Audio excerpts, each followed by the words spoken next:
আসসালামু আলাইকুম। ভালোবাসার মানুষরা কেমন আছো? আশা করি ভালো আছো। আমিও আপনাদের দোয়া এবং ভালোবাসায় ভালো আছি।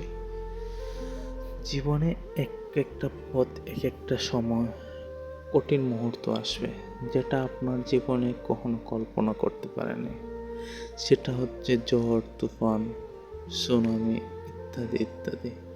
সেটা আসার পরে আপনার ধৈর্য এবং শক্ত হয়ে দাঁড়িয়ে যাবে। এবং একটা কথা বলি, যেটা আপনার উপর দিয়ে যতটুকু ঝড় তুফান আসবে, তখনও আপনার জীবনের সবচাইতে কঠিন মুহূর্ত থাকবে। তখন আল্লাহ তাআলাকে স্মরণ করবেন, যাতে আমাদের মহান সৃষ্টিকর্তা সবসময় আমাদের পাশে আছেন, আমাদের কথা শুনেন, আমাদের দোষ গুণ সবগুলাই দেখেন। তিনি ক্ষমতার